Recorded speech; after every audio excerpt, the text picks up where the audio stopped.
Sa ngalan ng Ama, ng Anak at ng Espiritu Santo. Amen. Ang pagpapala ng ating Panginoong Jesucristo, ang pag-ibig ng Diyos Ama, at ang pakikipagkaisa ng Espiritu Santo, naway sumainyong lahat. At sumainyo rin. Mga kapatid, buong pagpapakumbaba, humingi tayo ng tawad sa Diyos sa ating mga nagawang kasalanan upang tayo ay maging karapat-dapat gumanap sa banal na pagdiriwang.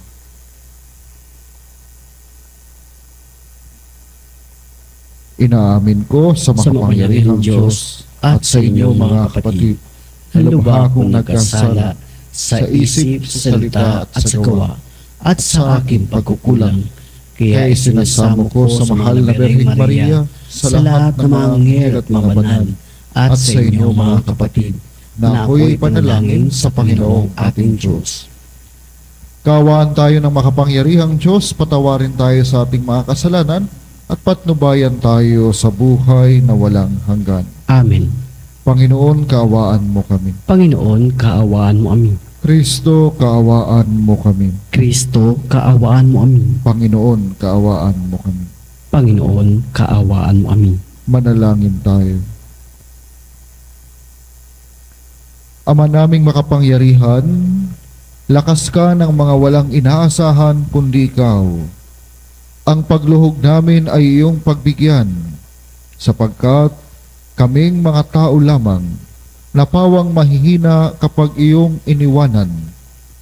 Kaya naman kami lagi mong tulungan upang sa pagtupad ng iyong mga kautusan, ikaw ay aming mabigyang kasiyahan sa aming iniisip at ginagawa araw-araw. Sa pamamagitan ni Jesucristo, kasama ng Espiritu Santo, magpa sa walang hanggan. Amen. Pagbasa mula sa ikalawang sulat ni Apostol San Pablo sa mga taga-Korinto. Ibig kong ibalita sa inyo, mga kapatid, ang nagawa ng pag-ibig ng Diyos sa mga simbahan sa Macedonia. Dumanas sila ng matinding kahirapan at ito ay isang mahigpit na pagsubok sa kanila. At sa kabila ng kanilang paghihikahos, masayang-masaya pa rin sila at bukas ang palad sa pagbibigay. Sila'y kusang loob na nag-abuloy, hindi lamang ayon sa kanilang kaya, kundi higit pa. Alam ko ito, pagkat mahigpit nilang ipinamanhik sa akin, na sila'y bigyan ng pagkakataong makatulong sa mga kapatid sa Judea. At higit pa, sa inasahan ko. Inilaan nila ang kanilang sarili, una sa Panginoon, at pagkatapos sa amin, ayon sa kalooban ng Diyos. Kaya't pinakiusapan ko si Tito, yamang siya ang nagsimula nito, na kayo'y tulungan niya hanggang sa malubos ang pagkakawanggawa ninyong ito. Kayo'y tanyag sa pananampalataya, sa pagpapahayag, sa kaalaman, sa kasipagan, at sa inyong pag-ibig sa amin. Sikapin din ninyong manguna kayo sa pagkakawang gawa. Hindi sa inuutusan ko kayo, sinasabi ko lamang sa inyo ang ginagawang pagtulong ng iba upang masubok ang katapatan ng inyong pag-ibig.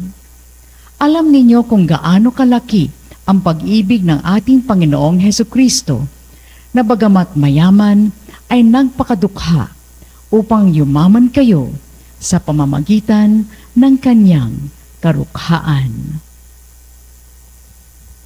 Ang salita ng Diyos. Salamat sa Diyos. Kaluluwa ko iyong purihin ang Panginoong butihin. Kaluluwa ko iyong purihin ang Panginoong butihin. O kaluluwa ko, ang Diyos papurihan. Pupurihin siya't aking aawitan habang ako'y buhay. Kaluluwa ko iyong purihin ang Panginoong butihin. Mapalad ang tao ng kanang Diyos na laging katulong ay ang Diyos ni Jacob. Sa Diyos na Panginoon, umaasang lubos. Sa Diyos na lumikha niyong kalangitan, ng lupa at dagat at lahat ng bagay. Kaluluwa ko iyong purihin ang Panginoong butihin. Ang maasahang lagi, Panginoon, panig sa naaapi, ang Diyos na hukom, may pagkaing handa sa nangagugutom. Kaluluwa ko yung purihin, ang Panginoong butihin. Pinalaya niya ang mga nabihag, isinasauli, paningin ng bulag. Lahat ng inapi ay itinataas, ang mga hinirang niya'y nililinga. Kaluluwa ko yung purihin, ang Panginoong butihin.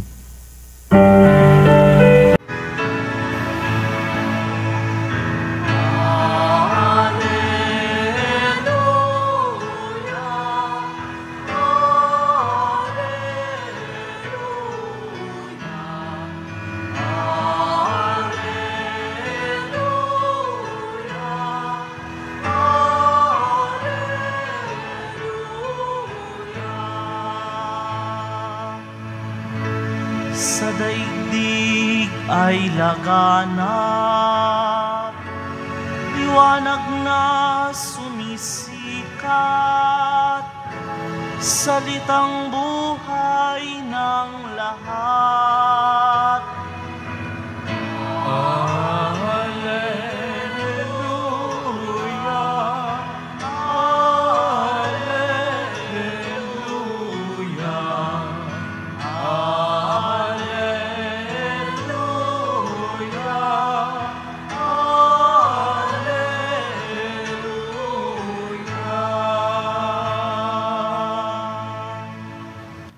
Sumainyo ang Panginoon. At sumainyo rin. Ang pagbasa sa mabuting balita ng Panginoon ayon kay San Mateo. Papuri sa iyo, Panginoon. Noong panahong iyon, sinabi ni Jesus sa kanyang mga alagad, Narinig na ninyong sinabi, ibigin mo ang iyong kaibigan at kapuotan mo ang iyong kaaway. Ngunit ito naman ang sabi ko, ibigin ninyo ang inyong mga kaaway at idalangin ninyo ang mga umuusig sa inyo, upang kayo'y maging tunay na anak ng inyong amang nasa langit. Sapagkat pinasisikat niya ang araw sa masasama at sa mabubuti, at pinapapatak niya ang ulan sa mga banal at sa mga makasalanan. Kung ang mga umiibig sa inyo ang siya lamang ninyong iibigin, ano pang gantimpala ang inyong hihintayin? Hindi ba't ginagawa rin ito ng mga publikano? At kung ang binabati lamang ninyo'y ang inyong mga kapatid, ano ang nagawa ninyong higit kaysa iba? Ginagawa rin iyon ng mga hintil. Kaya dapat kayong maging ganap, gaya ng inyong amang nasa langit. Ang mabuting balita ng Panginoon. Pinupuri ka namin, Panginoong Jesucristo. Pinsan may nagtanong po sa akin, lumapit, sabi niya, Father, pwede pong magtanong. Sabi ko, oo naman po. Sabi niya, bakit po kaya may mga taong parang hindi napapagod na sila ay may kaaway? Bakit po kaya parang may mga taong ang lungkot nila kapag wala silang kaaway?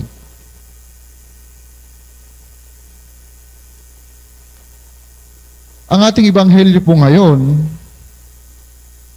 marahil ay hindi ko na po mabilang kung ilang beses kong binasa. Hindi ko na rin po mabilang kung ilang beses kong pinagnilayan. At marahil gayon din po kayo na mga kasama namin ngayon sa banal na misa. Kaya nga po yung tanong lagi ay, magagawa po ba nating ipagdasal yung mga taong walang ibang ginawa kundi punahin ka? Yung mga taong galit sa'yo, yung mga taong nag-aantay at nakamasid lamang kung kailan ka magkakamali. Magagawa po ba nating ipagdasal? Magagawa po ba nating mahalin ang mga taong ito? Parang sa pananaw ng mundo, parang ang hirap. No, ang hirap. Subalit, para sa Panginoong Hesus, hindi lang siya mahirap, sa isang hamon din sa ating pagsunod sa Kanya. Ano po? Alam po natin yung karanasan kung tayo ay may kaaway. I think lahat naman tayo may mga sitwasyon na nagkaroon tayo ng mga misunderstanding, conflict. No? Yung pakiramdam na parang ang hirap kumilos, parang ang hirap makisalo, lalo na sa mga kaaway, lalo na sa mga taong hindi natin gusto. At dahil mahirap makisalo kung may mga kainan, mahirap mahalin yung mga kaaway, parang hindi tayo malaya. Parang paliit ng paliit yung lugar natin. Kaya nga sinasabi ng Panginoong Hesus na mahalin mo ang iyong kaaway at ipagdasal mo ang mga umuusig sa iyo. Sapagkat alam ng Panginoon na kung gagawin po natin ito, tayo ay magiging malaya. Magiging malaya. Kung tayo ay malaya, tayo rin po ay makakatulog ng payapa at tahimik. At kung tayo ay nakakatulog ng payapa at tahimik, tayo po ay lalago din. Tayo ay lalago. At higit sa lahat, tayo ay mas nagiging maunawain sa ating kapwa-tao. Sapagkat kung tayo ay nagiging maunawain, mas maunawaan po natin at yung ating pakikipag-ugnayan sa kanila ay hindi lamang po doon sa isang sitwasyon, kung hindi parang ugnayan tao sa tao. Titingnan po natin, ano kayang pinagdadaanan ng taong ito? Bakit kaya ganito yung kanyang pag-uugali? Bakit kaya parang galit siya sa mundo? Ano kaya meron sa kanya? At dahil doon, tayo rin ay lalago, lalawak yung ating pag-unawa. At dito, ay naisasabuhay po natin yung ating pananampalataya. At naipapakita natin kung ano yung talagang totoong identity natin na tayo ay mga anak ng Diyos. Sabi nga po ng isang tao, marunong, maalam na tao, sabi niya, para ikaw ay maging isang mabuting Kristiyano, kailangan meron kang kilala na isa.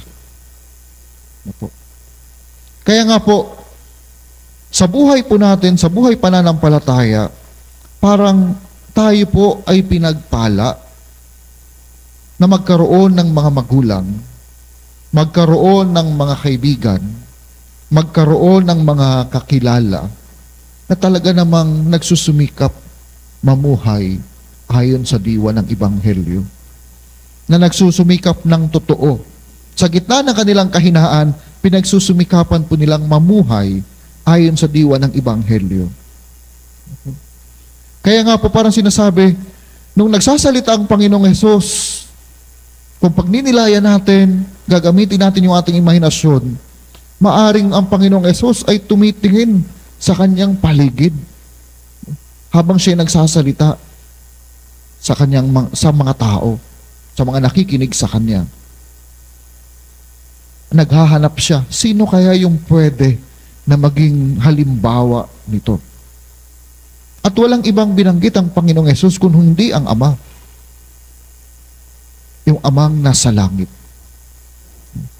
Na kung saan, kahit tayo ay tumalikod ng tumalikod, makagawa ng kasalanan, magkamali, yung Ama ay nananatiling tapat sa kanyang pangako. Ang Ama ay nananatiling nagmamahal sa atin. Sabi nga, kahit maging sino ka man at ano pa ang iyong nakaraan, nandun lagi yung pagmamahal ng Ama. Yung pagiging unconditional ng pagmamahal ng Ama. At dahil tayo ay mga anak ng Diyos, tayo ay kawangis ng Diyos. inaasahan din na mapanatili natin yung identity na yun. At ito'y makikita kung tayo ay marunong magmahal, hindi lamang sa mga taong malapit sa atin, madaling mahalin, yung mga taong madaling nakakasabay sa gusto natin, kung hindi kahit dun sa mga tao, higit sa lahat, sa mga tao na hirap nating mahalin. Kaya nga po, parang kailangan tingnan po natin, katulad sa unang pagbasa sinasabi, na yung pag-ibig dapat ito ay naipapakita sa kawang gawa. Yung pag-ibig ay nakikita sa kawang gawa at sa pagsasabuhay ng ating pananampalataya.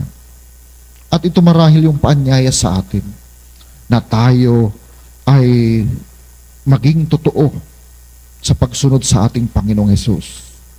Na tayo ay maging instrumento,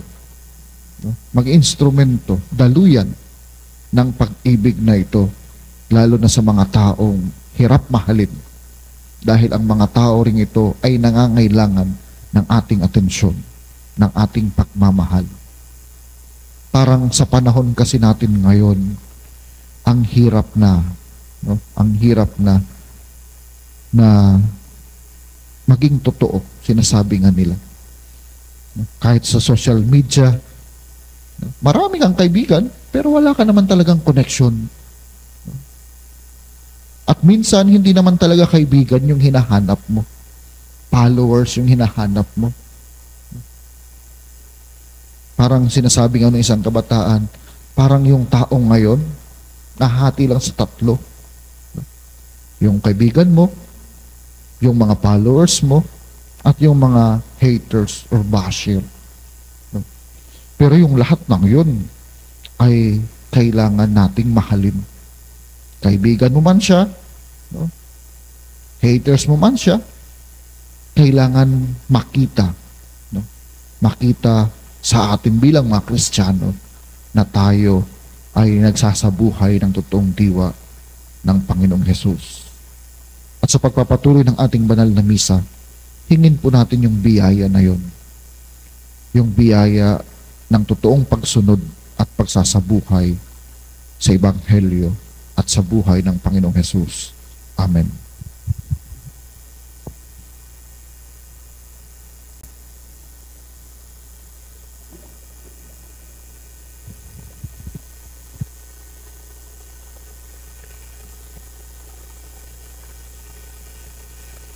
Lumapit tayo sa Ama upang tulungan tayong makasunod sa halimbawa ni Jesus na nag-uutos sa atin na ibigin natin ang ating mga kaaway. At ang ating itutugon, Ama, tipunin mo kami sa iyong pag-ibig. Ama, tipunin mo kami sa iyong pag-ibig. Ang mga pinuno ng simbahan naway magbigay saksi sa pamamaraan ng habag, pag-ibig at pagpapatawad upang masalamin sa kanila ng sanlibutan ang kabanalan ng Diyos. Manalangin tayo sa Panginoon. Ama, tipunin mo kami sa iyong pag-ibig. Ang mga namimighati at nasusuklam sa kanilang kapwa, naway mapagtanto na maghihiwalay sa kanila sa Diyos ang pagbibigay daan sa hinanakit at galit. Manalangin tayo sa Panginoon. Ama, tipunin mo kami sa iyong pag-ibig. Ang mga pamilyang nagkahiwa-hiwalay at sinira ng hindi pagbibigay halaga sa bawat isa. Naway muli nilang matagpuan ang dating alab ng pagsasama at pagkakasundo. Manalangin tayo sa Panginoon. Ama, tipunin mo kami sa iyong pag-ibig. Ang mga may sakit, naway makamit ang kapayapaan ng kaisipan at kalooban na nagmumula sa kanilang pagkaunawa at pagtanggap sa kahalagahan ng kanilang pakikihati sa pagdurusa ni Kristo. Manalangin tayo sa Panginoon. Ama, tipunin mo kami sa iyong pag-ibig. Ang mga pumanaw, naway makihati sa kapayapaan at kaligayahan ng paghahari ng Diyos. Manalangin tayo sa Panginoon. Ama, tipunin mo kami sa iyong pag-ibig. Ama naming Diyos, alam mo kung ano ang mabuti para sa amin. Tanggalin mo ang lahat ng hinanakit sa aming mga puso at basbasan mo ang lahat ng aming pagsusumikap na mahalin ang aming kapwa. Hinihiling namin ito sa pamagitan ni Kristong aming Panginoon. Amen.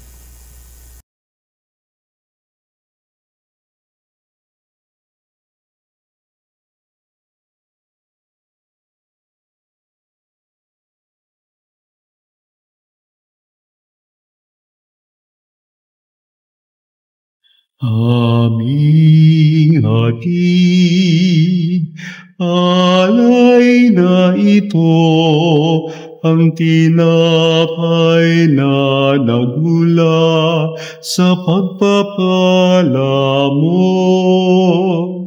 At tanggapin ang alak na ito, inuming inihaing sa'yo. Mahal naming Diyos, inyong tanggapin ang munting alay mula sa amin. Buong puso namin hihintayin pagpapala na aming hiling.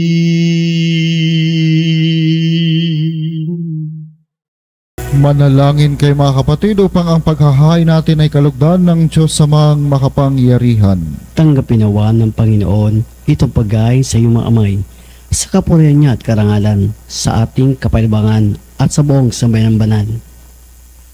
Ama naming lumikha, kami ginawa mong may angking katauhan na dapat pakanin at pangalagaan at iyong dinudulutan ng banal na pakikinabang.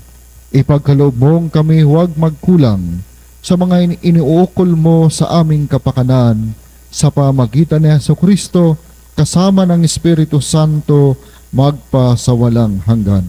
Amen. Sumainyo ang Panginoon. At sumainyo rin. Itaas sa Diyos ang inyong puso at diwa. Itinaas na namin sa Panginoon. Pasalamatan natin ang Panginoong ating Diyos. Marapatlay siya ay pasalamatan. Ama naming makapangyarihan, tunay ngang marapat na ikaw ay aming pasalamatan. Pinagbibigyan mong itong aming maihayag, kahit na ito'y walang anumang maidaragdag, sa kadakilaang sa iyo ay likas. Sa pagpupuri namin ang nakikinabang, ay kami rin iyong pinakikiharapan sa pamagitan ng iyong anak na minamahal. Kaya kaisa ng mga anghel na nagsisiawit ng papuri sa iyo, nang walang humpay sa kalangitan, kami nagbubunyi sa iyong kadakilaan.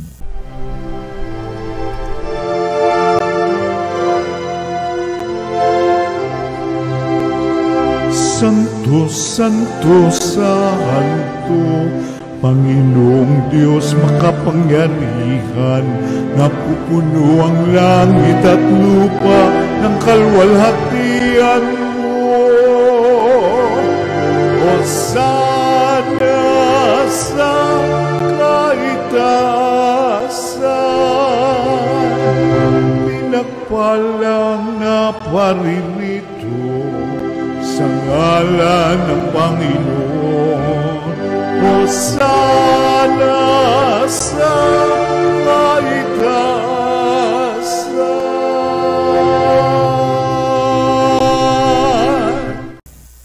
Ama naming banal, ikaw ang bukal ng tanang kabanalan. Kaya't sa pamagitan ng iyong Espiritu, gawin mong banal ang kaloob na ito upang para sa amin maging katawan at dugo ng aming Panginoong Hesukristo.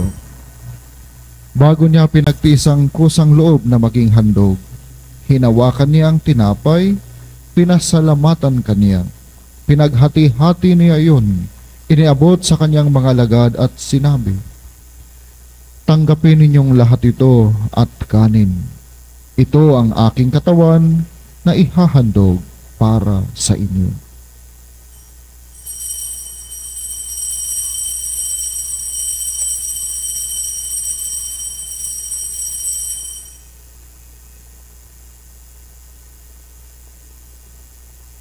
Gayon din naman nung matapos ang hapunan, hinawakan niya ang kalis, muli kanyang pinasalamatan.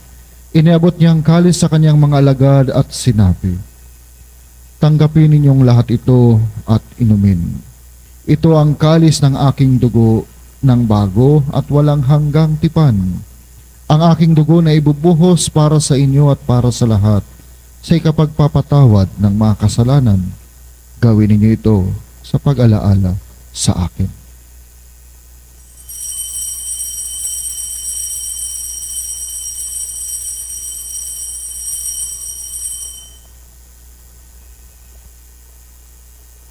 Ipagbunyi natin ang misteryo ng pananampalataya. Sa krus mo't magkabuhay, kami natubos mong tunay. Ang Jesus aming mahal, iligtas mo kaming tanan, ngayon at magpakailanman.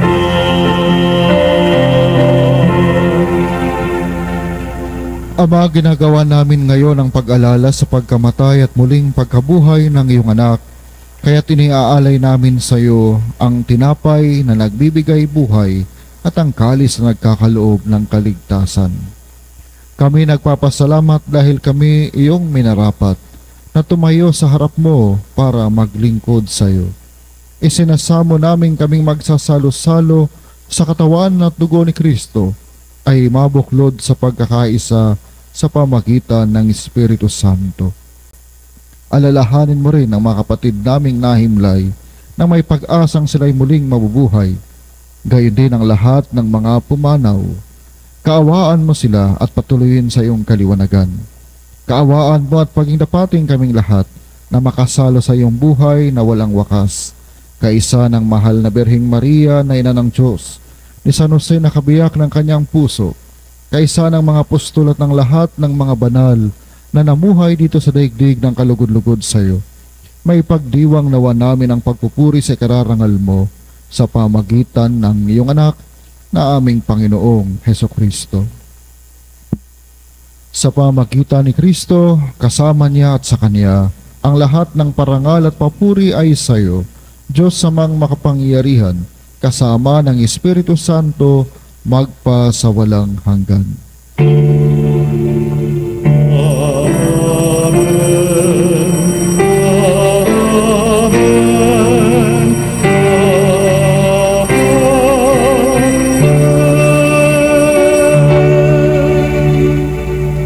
Sa tagubilin ng mga nakagagaling na utos sa turo ni Jesus na Panginoon natin at Diyos, ipahayag natin ng lakas loob.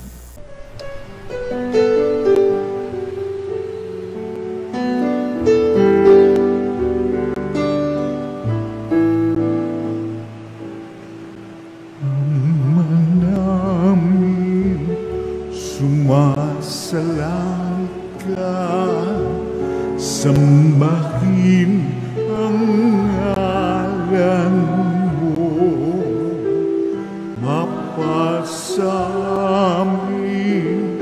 ang kaharian mo, sundin ang loob mo,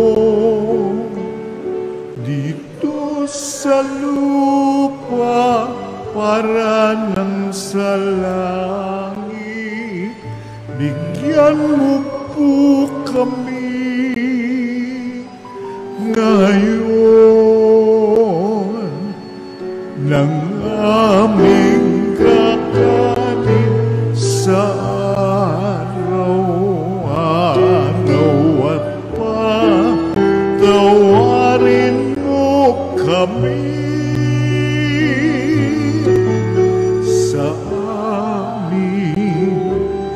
mga sala para ng pagpapatawa namin sa nagkakasala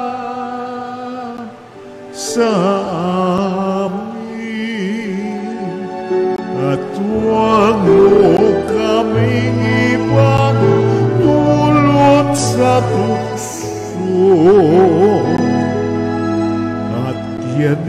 mo kami sa lahat ng masama. Hinihiling namin kami etya sa lahat ng masama, pagkalooban ng kapayapaan araw-araw, iligtas sa kasalanan at ilayo sa lahat ng kapahamakan, samantalang aming pinananabikan ang dakilang araw ng pagpapahayag ng tagapagligtas naming sa Jesucristo. Sapagkat iyo ang kaharian at kapangyarihan at kapurihan magpakailanman. Amen. Panginoong Jesucristo, sinabi mo sa iyong mga apostol, kapayapaan ang iniiwan ko sa inyo.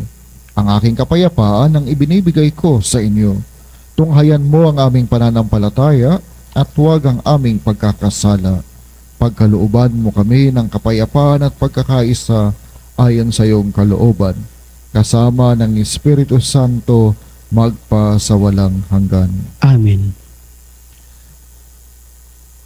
Ang kapayapaan ng Panginoon ay laging sumainyo. At sumunyo rin. Magbigayan po tayo ng kapayapaan sa isa't isa. Kapayapaan po mga kapanalig.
Ito ang ating Panginoong Jesucristo, ang kordero ng Diyos na nagpapagaling sa lahat ng may sakit at nag-aalis ng kasalanan ng sanlibutan. Mapalad ang mga inaanyayahan sa kanyang piging.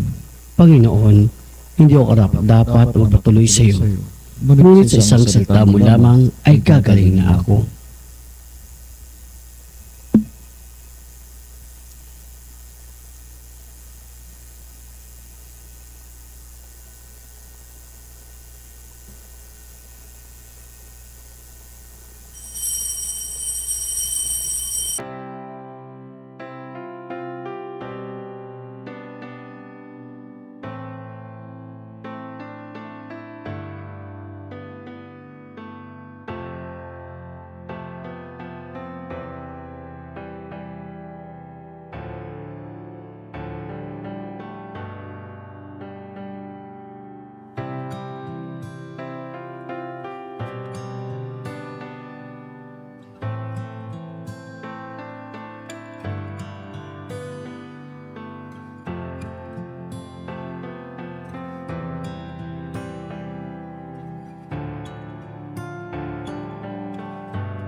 Manalangin tayo. Ama naming mapagmahal, ang pinagsaluhan naming banal na pakikinabang na nagpapahiwatig ng iyong pakikiisa sa tanang naritong nakikipagdiwang ay magdulot nawa ng pagkakaisa sa iyong sambayanan sa pamagitan ni Jesucristo kasama ng Espiritu Santo magpasawalang hanggan. Amen. Sumainyo ang Panginoon. At sumayo rin. At pagpalain kayo ng makapangyarihang Diyos Ama at Anak at Espiritu Santo. Amen. Amen. Naalin ng banal na misa, humayo tayo sa kapayapaan ni Kristo. Salamat sa Diyos. Cristo Padre Jesus Nazareno, sinasamba ka namin, pinipintungo ka namin, aral mo ang aming buhay at kaligtasan. Nuestro Padre Jesus Nazareno, iligtas mo kami sa kasalanan. Ang krus mong kinamatayan ay sagisag ng aming kaligtasan. Nuestro Padre Jesus Nazareno, dinarangal ka na amin. Nuestro Padre Jesus Nazareno, nilulwalhati ka namin. Nuestro Padre Jesus Nazareno, dinarangal ka na amin. Nuestro Padre Jesus Nazareno, nilulwalhati ka namin.